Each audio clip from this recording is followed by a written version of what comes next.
দুনিয়াতে যা কিছু হচ্ছে, আপনি সুখে আছেন, আপনি অসুখে আছেন, আপনি শান্তিতে আছেন, আপনি বিপদে আছেন, আপনি যেই অবস্থায় আছেন সর্বদাই আপনার বিশ্বাস থাকবে লা ইলাহা ইল্লাল্লাহ, সব কিছু করতেছেন একজন, তিনি হলেন আল্লাহ।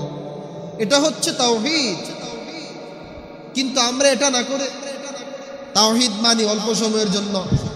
ভূমিকম্প হয়েছিল, ভূমিকম্প যে 1-2 সেকেন্ড লাড়া দিছে, এই 1-2 সেকেন্ড লা ইলাহা ইল্লাল্লাহ লা ইলাহা ইল্লাল্লাহ কি না কি হলো, লা হাওলা ওয়ালা কুওয়াতা ইল্লা বিল্লাহ।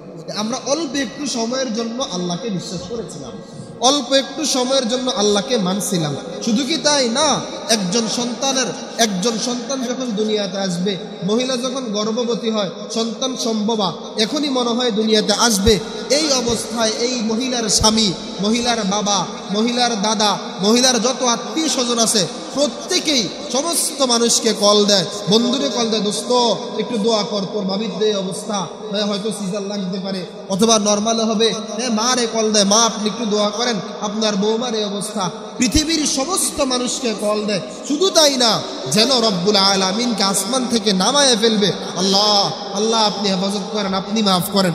এরকম করতে করতে করতে করতে যখন সন্তানটা দুনিয়াতে আসে, এবারে আর আল্লাহরও মনে রাখে না, রাসূলরাও মনে রাখে না, যেই আল্লাহ সুন্দরভাবে সন্তান দুনিয়ায় জন্ম দিয়াইলেন ওই আল্লাহরও মনে রাখে না। এবারে ফেসবুকে স্ট্যাটাস দেয়, বিদেশ ফোন দেয়, হইছে আল্লাহর নাম হইছে কি হইছে, এতক্ষণ যে তুমি আল্লাহর ডাকলা, এখন তুমি সবাইকে জানাইলা, কিন্তু যেই মালিক সুন্দরভাবে তোমার এই সন্তানটাকে দুনিয়াতে নিয়ে আসালেন, সেই মালিককে তো তুমি আমার একবার জানাইলা, সেই মালিককে তো একবার জানাইলা। এজন্য প্রিয় ভাইরা, আপনার আমার দিলে প্রথম বিশ্বাস থাকতে হবে লা ইলাহা ইল্লাল্লাহ, এই বিশ্বাস আপনার আমার দিলে থাকতে হবে। অর্থাৎ লা ইলাহা ইল্লাল্লাহ, আল্লাহ ছাড়া কোনো মাবুদ নাই, আল্লাহ ছাড়া কোনো ইলাহ নাই। আমার রিজিকের প্রয়োজন আমি আল্লাহর কাছে চাইব, আমার খাবারের প্রয়োজন আমি আল্লাহর কাছে চাইব, আমি অসুস্থ সুস্থতার জন্য আমি আল্লাহর কাছে চাইব, আমি বিপদে আছি বিপদ থেকে উদ্ধার হওয়ার জন্য আমি আল্লাহর কাছে চাইব। এভাবে করে আমার জীবনে যা কিছু প্রয়োজন, সন্তান লাগবে তো আমি আল্লাহর কাছে চাইব, ছেলে সন্তান লাগবে তো আমি আল্লাহর কাছে চাইব, মেয়ে সন্তান লাগবে তো আমি আল্লাহর কাছে চাইব। কিন্তু আফসোসের বিষয়, দুঃখজনক বিষয়, আমাদের সন্তান লাগে, আল্লাহর কাছে চাই না, বাবার কাছে চাই, পীর সাহেবের কাছে চাই, মাজার গিয়া সেজদা দিয়া পয়রা থাকি আর বলতে থাকি, বাবা আজকে 10টা বছর হয়েছে বিয়ে করছি, সন্তান হয় না। মাজার গিয়ে পয়রা থাকি আর বলতে থাকি, বাবা আজকে 20 বছর হয়েছে, সন্তান হয় না। অথবা যদি 5টা মেয়ে হয়ে থাকে, বাবারে গিয়ে বলে, বাবা এতগুলা মেয়ে হয়েছে, একটা ছেলে দরকার। এবারে অসভ্য বাবা যদি দুনিয়ায় থাকে, অসভ্য এবারে তা ওই ব্যক্তিকে বলে, তোর বিবিরে আমার কাছে পাঠাইবি। এবার বিবি যাওয়ার 1 সপ্তাহ পরে যখন প্রেগনেন্ট হয়, তখন এবারে বলে, বাবার কি কদর, বাবার কি বরকত আছে না, বাপের কাছে চা, বাবার কাছে চা, বিশ্বের কাছে চা। এদের খবর আছে নি? যদি আল্লাহ তাআলা এরকম চরম চক্ষু আমাদেরকে দিত, আমরা দেখতে পাইতাম কবরের ভিতরে তার কি অবস্থা হয়।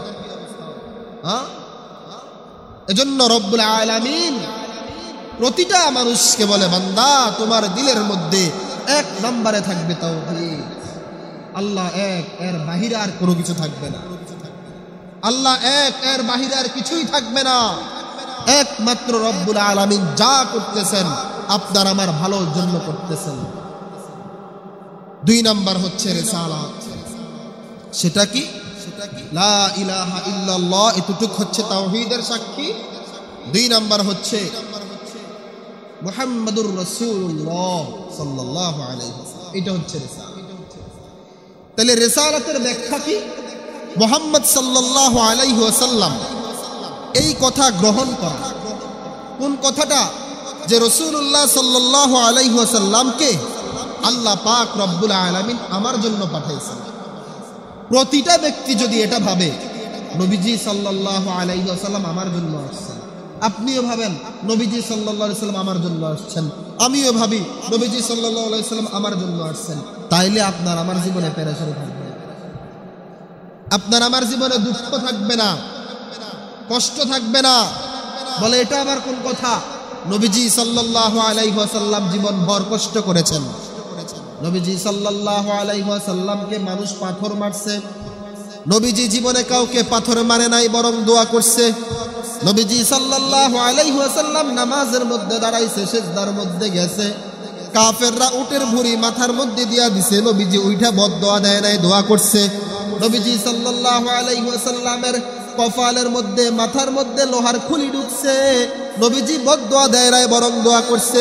নবীজি সাল্লাল্লাহু আলাইহি ওয়াসাল্লামের পিছনে পিছনে গীবত করছে, তিনি বদদোয়া দেয় নাই, বরং দোয়া করছে। নবীজি সাল্লাল্লাহু আলাইহি ওয়াসাল্লামের পিছনে পিছনে সমালোচনা করছে, তিনি বদদোয়া দেয় নাই, বরং দোয়া করছে। রাস্তার মধ্যে বুড়ি একটা কাঁটা বিছায় রাখতো, বদদোয়া দেয় নাই, বরং দোয়া করছে। শুধু তাই না, হঠাৎ একদিন নবীজি সাল্লাল্লাহু আলাইহি ওয়াসাল্লাম রাস্তা দিয়া যাইতেছে, দেখতেছি কি আজকে যে কাঁটা নাই, কারণ কি? নবীজি সাল্লাল্লাহু আলাইহি ওয়াসাল্লাম মহিলার বাড়িতে গেছে, যায় দেখতেছে মহিলা অসুস্থ, ওই মহিলার সেবা যত্ন করছে নবীজি সাল্লাল্লাহু আলাইহি ওয়াসাল্লাম। তাইলে আপনি আর আমি যদি নিজের জীবনের মধ্যে আমি যদি এটা মনে করি আল্লাহর নবী সাল্লাল্লাহু আলাইহি ওয়াসাল্লামকে আল্লাহ তাআলা আমার জন্য পাঠাইছেন, আমার পেরেশানি থাকবে না, দুঃখ থাকবে না, কষ্ট থাকবে না। বলে কিভাবে? নবীজি সাল্লাল্লাহু আলাইহি ওয়াসাল্লামের 9 জন স্ত্রী, একজনের ঘরেও একটানা 3 মাস চুলায় আগুন জ্বলে নাই।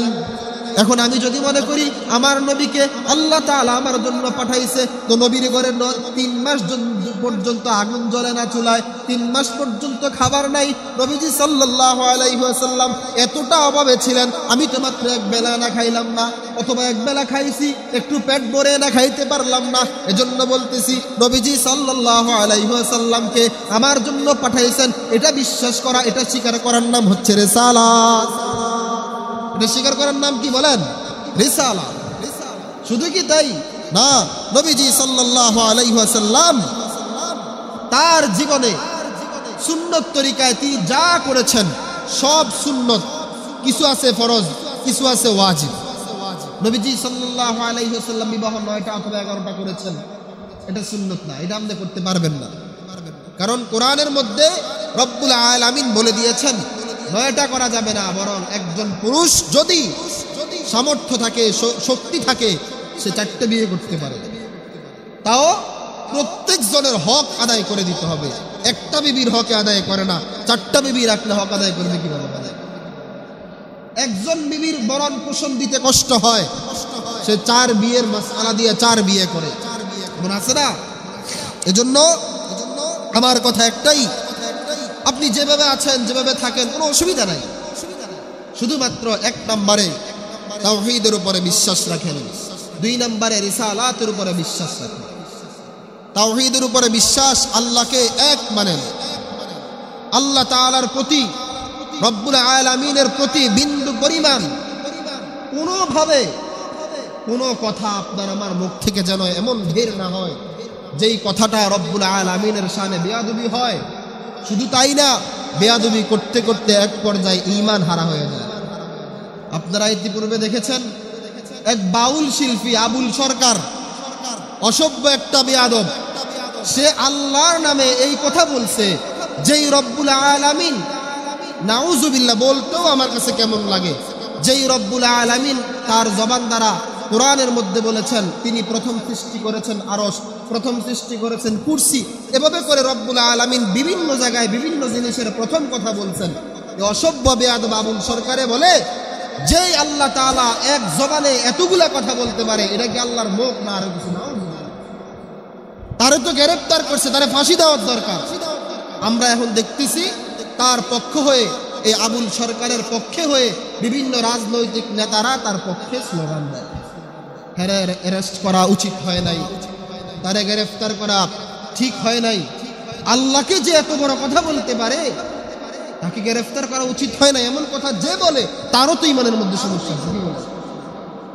হ্যাঁ বলেন, আমি আল্লাহকে মানি না, আমি আল্লাহকে বিশ্বাস করি না, আমি আল্লাহর কুদরত নিয়ে আমি তামাশা করতেছি, আর আমারে যারা খুশিং দেয় যে কর কর কর, তাহলে আমিও নাস্তিক হইলাম, এতে বেটাও নাস্তিক হয়েছে।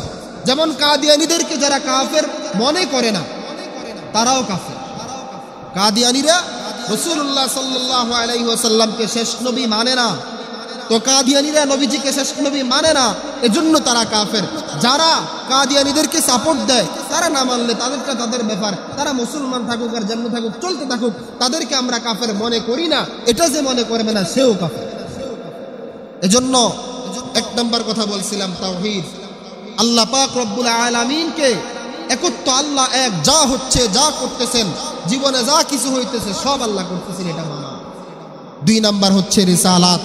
রাসূলুল্লাহ সাল্লাল্লাহু আলাইহি ওয়াসাল্লামের জীবনের যতগুলো কাজ আছে, যত আমল আছে, সবগুলো আল্লাহ রাসূল সাল্লাল্লাহু আলাইহি ওয়াসাল্লাম আমার জন্য আপনার জন্য করেছেন, এটা মানা।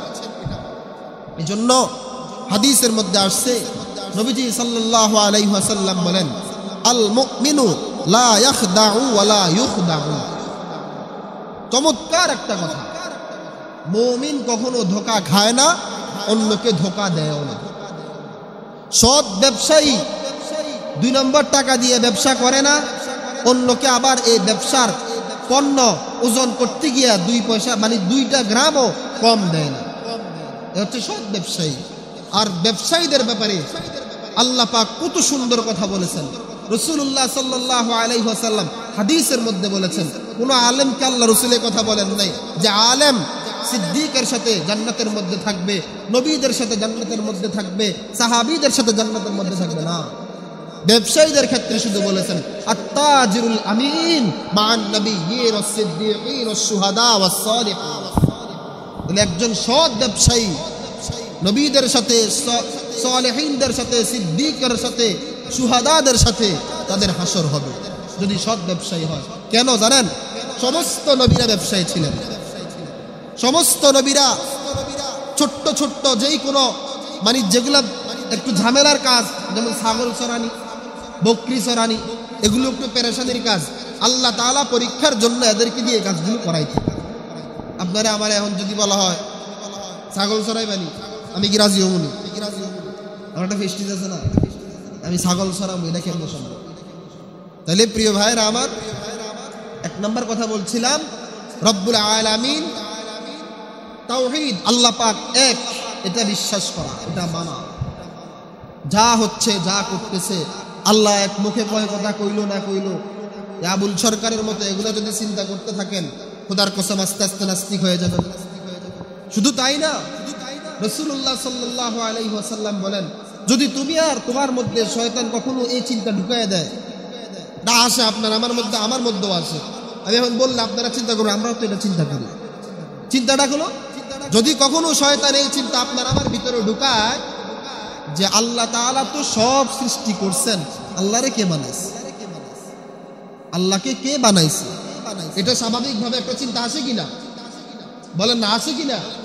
এই চিন্তা আসলে রাসূল বলেন সাথে সাথে পড়ো আস্তাগফিরুল্লাহ, আস্তাগফিরুল্লাহ। আমার জানার দরকার নাই তো আল্লাহরে কে বানাইছে, আমার প্রয়োজন নাই আল্লাহকে কে বানাইছে, তিনি সব বানাইছেন, এটাই সত্য। তিনাকে কে সৃষ্টি করেছেন এটা আমার জানার প্রয়োজন নাই। এজন্য বহু হাদিসের মধ্যে আসছে, হযরত আয়েশা সিদ্দিকা রাদিয়াল্লাহু তাআলা আনহাকে একজন মহিলা এসে জিজ্ঞেস করলো যে আয়েশা, আচ্ছা তোমার কাছে একটা যুক্তির মাসআলা আমার, সেটা হলো নামাজ তো ফরজ বিষয়, কি বলেন? নামাজ ফরজ না, আবার রোজাও ফরজ। এখন আমার একটা প্রশ্ন হলো আয়েশা, নামাজ ফরজ করেছেন আল্লাহ, রোজা ফরজ করেছেন আল্লাহ, আমাদের যখন মহিলাদের মাসিক ঋতুস্রাব হয়, আমাদের যখন হায়েজ হয়, ওই সময় যদি রমজানের বাহিরে হায়েজ হয়, আমাদের এই রমজানের বাহিরে নামাজগুলো আমাদের করতে হয় না, পরক্ষণে আবার কাজাও করতে হয় না। কিন্তু রমজানে যদি আমাদের এই অসুস্থতাটা হয়, তাহলে রমজানে যে নামাজের কাজা, এই নামাজের কাজা করতে হয় না, কিন্তু রোজার কাজাটা কেন করতে হয়? কি কারণে? একটা মাত্র জবাব দিচ্ছেন হযরত আয়েশা সিদ্দিকা। তিনি বললেন আল্লাহ রাসূল সাল্লাল্লাহু আলাইহি ওয়াসাল্লাম এটা করতে বলেছেন, এজন্যই করবে, এর বাইরে কোনো প্রশ্ন নেই। এক কথায় জবাব শেষ। নবীজি সাল্লাল্লাহু আলাইহি ওয়াসাল্লাম বলেছেন এটা করার জন্য যে হায়েজ অবস্থায় নামাজ পড়তে হবে না, তবে রোজা রাখতে হবে, এটা বলেছেন আল্লাহ রাসূল, এজন্যই এটা করবেন। তাইলে প্রিয় ভাইয়েরা আমার, কথা প্রাসঙ্গিক পাল্টে যায়, অন্যদিকে চলে যায়। যেটা বলতেছিলাম, প্রত্যেকটা মানুষের জীবনে 3টা জিনিস থাকা বাধ্যতামূলক। 1 নাম্বার তাওহীদ, 2 নাম্বার রিসালাত। রিসালাত দ্বারা উদ্দেশ্য নবীজি সাল্লাল্লাহু আলাইহি ওয়াসাল্লামকে আল্লাহ পাক আমার জন্যই পাঠাইছেন এটা মানা, এটা বিশ্বাস করা। আমার জন্য যদি নবীজিকে পাঠানো হয়, নবীজির চেহারার মধ্যে দাড়ি ছিল কি ছিল না বলেন? তাহলে আমার দাড়ি যে নাই, নবীজি সাল্লাল্লাহু আলাইহি ওয়াসাল্লাম তার কন্যাদেরকে বিবাহ দিয়েছেন কি দেন নাই? তো দিয়ে থাকলে রাসূলুল্লাহ সাল্লাল্লাহু আলাইহি ওয়াসাল্লাম তার কন্যাদেরকে বিবাহ দেওয়ার ক্ষেত্রে কোন কোন কাজগুলো করেছেন, আমরা কোন কোনগুলা করি? বিবাহ এটা তো একটা সুন্নত, এটা তো একটা শরীয়তের গুরুত্বপূর্ণ বিষয়। একজন মানুষের আপনার নিজের সতীত্ব, নিজের ইজ্জত, নিজের লজ্জাস্থান হেফাজতের জন্য বিবাহ এটা তো অত্যন্ত গুরুত্বপূর্ণ একটা বিষয়। কারণ হাদিসের মধ্যে আসছে নবীজি সাল্লাল্লাহু আলাইহি ওয়াসাল্লাম বলেন, যেই ব্যক্তি তার মুখ, জবান আর লজ্জাস্থান হেফাজত করবে, আমি রাসূল তাকে জান্নাতে দেওয়ার দায়িত্ব নিলাম, জিম্মাদারি নিলাম। সুবহানাল্লাহ। তাইলে এই লজ্জাস্থান হেফাজতের জন্য বিবাহ করা, বিবাহ এটা একটা সুন্নত বিষয়, বিবাহ এটা একটা ফরজ হুকুম, আল্লাহর পক্ষ থেকে অর্ডার আসছে যে তোমরা বিবাহ করো। রাসূলুল্লাহ সাল্লাল্লাহু আলাইহি ওয়াসাল্লাম বলেছেন, তুনকিহুল মারআতু লিআরবাঈন, তুনকিহুল মারআতু লিআরবাঈন, তোমরা মেয়েদেরকে 4টা জিনিস দেখে বিবাহ করো। 4 জিনিস কি এটা পরে এক সময় ভবিষ্যতে বলবো, বাকি যেটা বুঝাইতেছি। তাহলে বিবাহ আল্লাহ তাআলার অর্ডার, রাসূলুল্লাহ সাল্লাল্লাহু আলাইহি ওয়াসাল্লামের কথা, তাহলে এটা সুন্নত। এখন আপনি আর আমি একটু ভাবেন, চিন্তা করেন, আমি যে এই সুন্নত পালন করতে গিয়া বিবাহের শুরু থেকে একদম আড়াইয়া করে আসা পর্যন্ত 3 দিনের মধ্যে আপনার আমার সুন্নত কোনটা বলেন? একদম ছেলে মেয়ে দেখা থেকে শুরু করে, ছেলে মেয়ে দেখতে যাবে, তো ছেলেটা মেয়ে দেখবে, এটা না মানে তাকে শুধু দেখার জন্য অনুমতি দেওয়া হলো, কিন্তু ছেলের বাবাও তো বিয়ের আগে মেয়েটাকে দেখতে পারবে না। আপনারা একটু ভাবেন, কথাগুলো যদি কারো গায়ে লাগে এরপরও চিন্তা করেন না। একটা ছেলে বিবাহের আগে এই ছেলেটা শুধু মেয়েটাকে দেখতে পারবে, বিবাহের আগে ছেলের কোনো আত্মীয় তো দেখার সুযোগ নেই, বাপ যেখানে দেখার সুযোগ নেই, খালতো ভাই তো পরের কথা, বন্ধু তো পরের কথা, এলাকার মুরব্বি তো পরের কথা, সর্দার তো পরের কথা। কি বলেন? বিয়ের পরে না এবারে ছেলের বাবা তাকে দেখার অনুমতি আছে। এরপরে বিয়ের পরে ছেলেটার ভাইও তো দেখতে পারবে না, ছেলেটার খালতো ভাইও তো দেখতে পারবে না, ছেলেটার মামতো ভাইও তো দেখতে পারবে না। তাহলে আপন লোকগুলা যদি দেখতে না পারে, এবার বন্ধু কেমনে দেখবে বলেন? অথচ দেখেন, ছেলে বিয়ে করতে যাবে, মেয়ে দেখতে যাবে, বাপকে নেয়, ঠিক আছে, বাবা মুরব্বী হিসাবে, সর্দাররাও যায়, এলাকার মুরব্বীরাও যায়, বন্ধু বান্ধবরাও যায়, খালতো ভাই চাচতো ভাই সবাই যায়, সবাই মিল্লা দেখে, সবার পছন্দ হইলে এবারে ছেলে বলে আমারও পছন্দ। এটা তো ইসলাম না। রাসূলুল্লাহ সাল্লাল্লাহু আলাইহি ওয়াসাল্লাম তো এটা বলেন নাই। শুধু কি তাই? দ্বিতীয় নম্বরে দেখেন, মনে করেন এবারে পছন্দ হয়েছে, এলাকার সবাইকে ডাক দেয়, একটা মিটিং হয় রাতের বেলা, এশার পরে হয়, মাগরিবের পরে হয়, যখনই হয় রাতের 10টা, ওই মিটিংয়ের মধ্যে সিদ্ধান্ত নেয় যে তুমি যে বিবাহ করবা, তোমার বিবাহের অ্যারেঞ্জমেন্ট কি কি, আমাদেরকে লিস্টি দাও। তো লিস্টি দিলে লিস্টির মধ্যে থাকে 70,000 টাকার একটা গেট হবে, ঝাড়বাতি লাগানো হবে, পুরোটা অনুষ্ঠানের আপনার প্যান্ডেল করব, এবং গাড়ি ঠিক করবে 10টা, প্রত্যেকটা গাড়িতে পুরুষ মহিলা মিলে একসাথে বসে যাবে, প্যান্ডেলের ভিতরে পুরুষ মহিলা মিলে একসাথে খাবে, গায়ে হলুদ হবে। পৃথিবীর কোন হাদিসে আছে বলেন? কোন হাদিসে আছে বলেন? আল্লাহ আমাকেও বুঝার তৌফিক দেন, আপনাদেরকেও বুঝার তৌফিক দেন, বলেন আমিন। তাইলে হাদিসের মধ্যে আর রাসূল সাল্লাল্লাহু আলাইহি ওয়াসাল্লাম বলেন, একজন ইমাম সাহেব, মসজিদের যিনি ইমাম, তিনি তার মহল্লা নিয়ে কতটা ব্যস্ত থাকার কথা, তিনি তার মহল্লা নিয়ে কতটা পেরেশানিতে থাকার কথা, যে সে তার এই মহল্লাটাকে কিভাবে সাজাবে, মহল্লা থেকে মাদক কিভাবে দূর করবে, মহল্লা থেকে জিনাহের কাজ কিভাবে দূর করবে, মহল্লা থেকে গুনাহের কাজ কিভাবে দূর করবে, মানুষগুলাকে কিভাবে নামাজি বানাইবে, সে এই চিন্তাটা কি পরিমাণ করার কথা, কিন্তু সে এই চিন্তা করে না কেন? এখন যদি বলি, আপনারা একটু নিজে নিজে অনুতপ্ত হবেন অথবা আমার প্রতি রাগ করতে পারেন, কিন্তু আমি বলতেছি কেন এই চিন্তাটা সে করে না, যে মুসল্লিরা, এলাকাবাসীরা তার চিন্তা করে না। এলাকাবাসী যদি তার চিন্তা করতো, তাহলে সেও এই চিন্তা করত। এলাকাবাসী তার চিন্তা কি? যে তার চিন্তা হচ্ছে সে অন্য কোথাও গিয়ে কেন 2 টাকা ইনকামের জন্য ঘুরবে, আমার এই মহল্লায় 30 জন যদি থাকে, 100 জন যদি থাকে, আমরা সবাই মিলে তার 1 মাসের চলার জন্য যেই খরচটা আমরা যদি দিয়ে দেই, তাইলে তো সে 1 মাস এখানেই থাকবে। স্বাভাবিকভাবে আপনারা চিন্তা করেন, একটা পরিবার চলতে হলে কমপক্ষে কোনো রকম চলতে হলে 15 থেকে 20,000 টাকা লাগে। তো এখন মসজিদগুলোর হালত, মসজিদের ইমাম সাহেবদের বেতন কত? তো ওনারা তাহলে কি করবে এখানে বসে বসে? বলেন কি করবে? আলহামদুলিল্লাহ, আল্লাহ পাক আপনাদের এখানে আমাকে দীর্ঘ 3 থেকে 3.5 বছর হয়েছে থাকতেছে। বহু জায়গায় আল্লাহ পাক রব্বুল আলামিন অল্প সময়ে নিছেন। এই মাসে, গত মাসে আমি টাঙ্গাইল, ঠাকুরগাঁও বিভিন্ন জায়গায় গেছি। আজকে আবার ঢাকা মানিকগঞ্জে যাব বয়ান শেষ করে, ওখানে আসার পরে বয়ান। তো এই জন্য বিভিন্ন জায়গায় মানুষদের হালত, মানুষরা বলে কোথায় থাকেন, কি করেন। তো আপনাদের বর্তমান যে অবস্থা, এটা বলতে গেলে নিজের কাছেও লজ্জা লাগে। এগুলো না বলে একটু বানায় বলি আর কি আপনাদের ব্যাপারে। এজন্য প্রিয় ভাইরা আমার, তাহলে মূল কথাটা যেটা বলছি, একজন মেয়েকে বিবাহ দেওয়ার ক্ষেত্রে, ছেলেকে বিবাহ দেওয়ার ক্ষেত্রে আপনি রসুলের একটা সুন্নত পালন করলেন না, কিন্তু আপনি আল্লাহর হুকুম এবং রসুলের সুন্নতে আদায় করতেছেন। বিবাহ আল্লাহর হুকুম, সুন্নত রসুলের। তাহলে এই সুন্নত আর হুকুম আদায় করতে গিয়া আপনার সুন্নত নাই, হুকুমও নাই, কিচ্ছু নাই। আপনি এটার মধ্যে পুরোটার মধ্যে হারাম তৈরি করে দিলেন। আল্লাহ পাক রব্বুল আলামিন আমাদেরকে হেদায়েত দান করেন, হেফাজত করেন, বলেন আমিন। তাহলে 3 নাম্বার হচ্ছে আখিরাত। 1 নম্বরে বললাম তাওহীদ, 2 নম্বরে বললাম রিসালাত, 3 নম্বরে হচ্ছে আখিরাত। আখিরাতটা কি?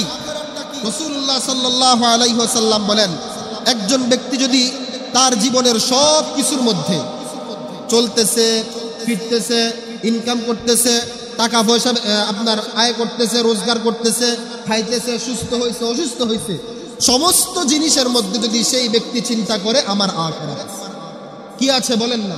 একজন সর্দার বিচার করতে এলাকায় বসছে, চেয়ারে বসে যদি চিন্তা করে আমার বিচার যদি মানে পক্ষে বিপক্ষে হয়ে যায়, ন্যায়ের পক্ষে না হয়ে অন্যায়ের পক্ষে হয়, এই চিন্তা যদি সে করে, আর যদি চিন্তা করে আমি অন্যায়ের পক্ষে কথা বলতে গেলে এখন আমার আখিরাত আছে, আমাকে মৃত্যুবরণ করতে হবে, অথবা যদি সে অল্প সময়ের জন্য ভাবে এখন অন্যায়ের পক্ষে কথা বলে আগামীকালকে সকালে মাপ চাবো, আগামীকালকে সকালে আল্লাহর কাছে ক্ষমা চেয়ে নিব, তো রব্বুল আলামিন বলেন আগামীকালকে সকালে যে তুমি বাঁচবে, এটার কোনো গ্যারান্টি আছে? এটার কোনো গ্যারান্টি আসেনি বলেন। এজন্য তওবা করা, তওবা করব, গুনাহ থেকে বাঁচবো, সাথে সাথে একটু পরে 10 মিনিট পরে 15 মিনিট পরে আমি মাপ চাইবো না, এটা না বিষয়। তাহলে এজন্য 3 নম্বরে কথা যেটা, সেটা হচ্ছে আখিরাতকে বিশ্বাস করা।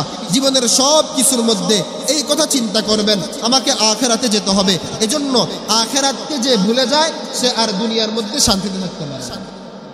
আখিরাতকে যে ভুলে যায় সে আর দুনিয়ার মধ্যে কি থাকতে পারে না? শান্তিতে থাকতে পারে না। একজন ব্যক্তি যদি চিন্তা করে আমার ঘরের মধ্যে শান্তি নেই, আমার ঘরের মধ্যে অশান্তি, আমি ছোট্ট একটা আমলের কথা বলতেছি আপনাদেরকে। সেটা হচ্ছে একজনের ঘরে মনে করেন অশান্তি, একজনের ঘরে স্বামী তার স্ত্রীর কথা শুনে না, স্ত্রী স্বামীর কথা শুনে না, ছেলে মেয়ের কথা শুনে না, মেয়ে ছেলের কথা শুনে না, ভাই বোনের কথা শুনে না, এভাবে করে ঘরের মধ্যে একটা অশান্তি। দীর্ঘদিন আপনার আব্বা অসুস্থ, দীর্ঘদিন আপনার ভাই অসুস্থ, এই অবস্থায় আপনি একটা আমল করবেন। সেই আমলটা করার আগে একটা উদাহরণ দেই। আমাদের মুফতি মুস্তাকুন নবী সাহেব দাওয়াত বরকাতুহু, উনি গত কয়েকদিন আগে একটা মাহফিলে 2টা ঘটনা শোনাইছেন। একটা ঘটনা হলো, এক ব্যক্তি দীর্ঘ 2 বছর থেকে শুধুমাত্র হুজুরকে তার এলাকায় মাহফিলে নেওয়ার জন্য লা হাওলা ওয়ালা কুওয়াতা ইল্লা বিল্লাহ এই আমলটা একটানা 2 বছর করছেন। 2 বছর পরে হুজুরকে তার বাড়ির মাহফিলে নিতে পারছেন। আরেকটা ঘটনা হচ্ছে, হুজুর নিজের মুখে বলছেন ঘটনাগুলা, যে এক ব্যক্তি বিদেশে থাকে, তার দোকান আছে। তো ওই ব্যক্তি দীর্ঘ 1.5 বছর পর্যন্ত আপনার এই লা হাওলা ওয়ালা কুওয়াতা ইল্লা বিল্লাহর আমল করছে, শুধু এই আশায় যে মুস্তাকুন নবী সাহেব যেন আমার দোকানে একটুর জন্য হলেও আসে। 1.5 বছর পরে হুজুর উমরায় যাওয়ার পরে হঠাৎ তার দোকানে গিয়ে উপস্থিত, সে সাথে সাথে হুজুরকে দেখে অবাক হয়ে গেছে। তাহলে এই আমলটা এই 2 ব্যক্তি কেন করছে? হুজুর যেই কোনো একটা মাহফিলে বলেছেন যে যেই ব্যক্তি শুধুমাত্র তার ছেলে তার কথা শোনে না, স্ত্রী তার কথা শোনে না, অথবা যেই কোনো সমস্যা নিয়ে শুধুমাত্র একটা সমস্যার উপরে, একটা সমস্যা থেকে বাঁচার জন্য পড়ে লা হাওলা ওয়ালা কুওয়াতা ইল্লা বিল্লাহ, লা হাওলা ওয়ালা কুওয়াতা ইল্লা বিল্লাহ। শুধু তাই না, এই যে 3 নম্বরে বললাম আখিরাত থেকে বাঁচার জন্য, আখিরাতের ভয়াবহ আযাব থেকে বাঁচার জন্য যদি কেউ শুধুমাত্র এটা পড়ে লা হাওলা ওয়ালা কুওয়াতা ইল্লা বিল্লাহ, তো রব্বুল আলামিনের বন্ধু মুহাম্মদ সাল্লাল্লাহু আলাইহি ওয়াসাল্লাম বলেন আল্লাহ তার সমস্ত সমস্যা সমাধান করে দিবেন। তাইলে আজকে থেকে যে যেই মুসিবতে আছেন, যে যে পেরেশানিতে আছেন, প্রত্যেকে সিদ্ধান্ত নেন এখন থেকে আমি শুধুমাত্র আমার গরুটা অসুস্থ, সুস্থতার জন্য পড়ব লা হাওলা ওয়ালা কুওয়াতা ইল্লা বিল্লাহ। আমার স্ত্রী অসুস্থ, সুস্থতার জন্য পড়ব লা হাওলা ওয়ালা কুওয়াতা ইল্লা বিল্লাহ। স্ত্রী পর্দায় চলে না, শুধুমাত্র সে যেন পর্দায় চলে এজন্য পড়ব লা হাওলা ওয়ালা কুওয়াতা ইল্লা বিল্লাহ। ছেলেটা নামাজ পড়ে না, যেন শুধুমাত্র নামাজ সে পড়ে এজন্য পড়ব লা হাওলা ওয়ালা কুওয়াতা ইল্লা বিল্লাহ। এভাবে করে যত সমস্যা আছে সমস্ত সমস্যার জন্য আমি পড়ব লা হাওলা ওয়ালা কুওয়াতা ইল্লা বিল্লাহ। তো নবী বলেন আল্লাহ পাক তোমার সব সমস্যা সমাধান করে দিবে। তাইলে প্রিয় ভাইরা আমার, আমি অল্প সময়ে প্রত্যেকটা মানুষের দিলে 3টা কথা ঢুকাইতে চাইছিলাম। 1 নাম্বার তাওহীদ, 2 নাম্বার রিসালাত, 3 নাম্বার আখিরাত। তাওহীদ মানে হচ্ছে যা কিছু হচ্ছে রব্বুল আলামিন করতেছেন, যা কিছু হবে রব্বুল আলামিন করবেন। কিয়ামত হবে রাসূল আল্লাহ পাক রব্বুল আলামিন করবেন, হাসর হবে আল্লাহ পাক রব্বুল আলামিন করবেন, মিজানের পাল্লায় আপনার আমার আমল মাপ দেওয়া হবে আল্লাহ পাক রব্বুল আলামিন করবেন, ফুলসিরাতের ফুলে পাড়া দিতে হবে আল্লাহ পাক রব্বুল আলামিন করবেন। জান্নাতে যদি দেন আল্লাহই দিবেন, জাহান্নামে যদি দেন আল্লাহই দিবেন। সুখে থাকলেও আল্লাহই রাখবেন, দুঃখে থাকলেও আল্লাহই রাখবেন। 2 নাম্বার হচ্ছে রিসালাত, অর্থাৎ নবীজি সাল্লাল্লাহু আলাইহি ওয়াসাল্লামকে আল্লাহ পাক আমার জন্য পাঠাইছেন। প্রত্যেকের এই কথা বিশ্বাস করা যে আমার জন্যই পাঠাইছেন, অমুকের জন্য না, আমি আমার জন্য বলতেছি। আল্লাহ রসুলকে আল্লাহ পাক আমার জন্যই পাঠাইছেন, তাইলে রসুলের সুন্নত তরিকায় চলাটা সহজ হবে। 3 নাম্বার হচ্ছে আখিরাত, আখিরাতকে বিশ্বাস করা, আখিরাতকে মানা, পরকালের প্রতি বেশি ধাবিত হওয়া, পরকালের আযাবকে বিশ্বাস করা, আযাবের প্রতি ভয় এনে আমলের প্রতি ধাবিত হওয়া। রব্বুল আলামিন আপনাকে আমাকে কথাগুলো মেনে আমল করার তৌফিক দান করেন। ওয়া আখির দাওয়ানা আলহামদুলিল্লাহি রাব্বিল আলামিন।